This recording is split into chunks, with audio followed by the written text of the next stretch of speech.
Maybe he's like, we don't need Kevin or Chris Paul. Um, but if I was Kevin Durant, I would have been like, yeah, I do. I need Chris Paul. But that was like 4 years ago, or 3 years ago, and now he's on the Rockets, and they could have gotten Russell Westbrook. And again, I know Russell Westbrook is not the best point guard, but he's better than no point guard. He's better than no point guard, in my opinion. At 22, he's now 23. Alperen Şengün's their best player. He's basically about 80% of Jokic. He's not as big and forceful as Jokic, but the touch, the finesse, he can pass, he can hit threes. Kevin doesn't need to be their best player, and he's not going to be. He's not the athlete of Ben Thompson. He doesn't have the youth and the overall skill and ability of Alperen Şengün. That's not what he is. He's paid to hit buckets, and he'll hit a lot of them. But I watched him last night. My takeaway on Houston, and again, it was a fun game. And Houston for 3 quarters was rolling.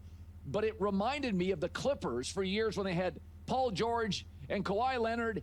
And who's the point guard? Who's running the show? Who's getting us into the offense? That's what it felt like last night. And so the Rockets, late. It feels like a lot of these stars, and I don't know this to be the case, I don't know if this is for sure the truth, but a lot of these stars don't want a point guard. They just want to play hero ball, you know? They want to just give me the ball and get out of the way. I'm like Kobe, and it's like you're not like Kobe. And also Kobe had Derek Fisher, and Kobe relied on Derek Fisher, and Derek Fisher had Kobe's respect.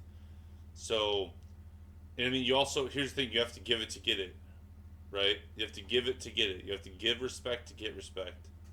And if you don't rely on anyone, if you're not empowering anyone, you're not going to get the respect you think you deserve. Looked a little lost, and it's a team without a quarterback, with a lot of good receivers and a lot of good bucket getters. Because Ben Thompson's a stud. He's one of the best athletes in the league. Not a point.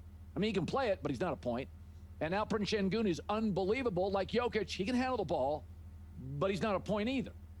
And KD down the stretch, fouls, calling the timeout they didn't have. He took the hit for the loss after the game. I fouled somebody, then fouled Shea, put him out more. I think those 2 plays, the reason we lost.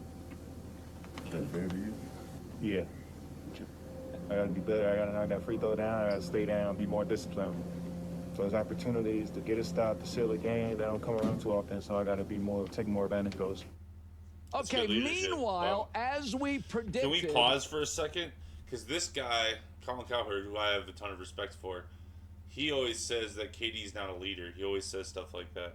That was a very, I mean, maybe it's too little too late, but at this stage in his career, that was a very leadership thing to say. Skinny Luka, Skinny Jeans Luka, is going to score a lot of points. Skinny Jeans And he did. 43 in the Lakers loss to the old Warriors. So Skinny Luka, as we told you, he's going to lead the NBA in usage rate. I think he has a chance to win the scoring title. Last night you saw that he can attack the basket now. I'm sorry, he lost 20. I can actually see his shoulders now.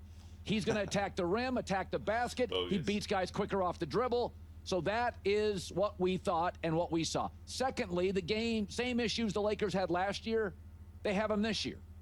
They lack athleticism on the wing. They're going to struggle against teams like Minnesota and OKC on the wing. They're bad defensively in the post. They were last year, but they are this year. And LeBron's older and will be available in spurts, and he'll be great in spurts. But Luka, Skinny Luka, he's going to score a lot of points.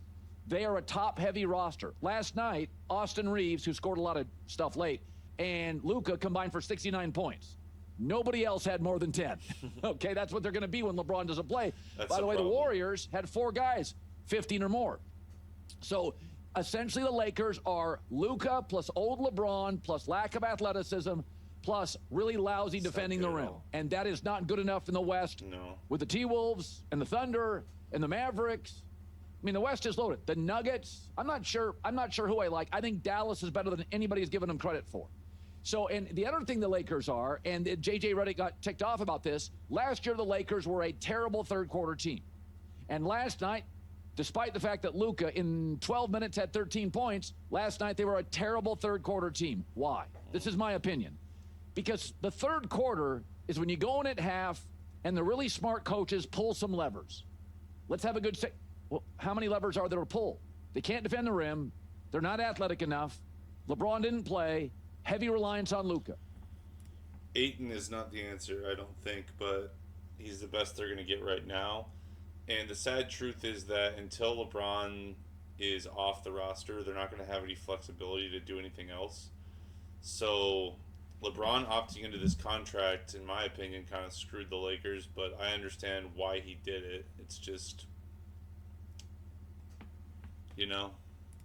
13 points, 12 minutes. There's not a lot of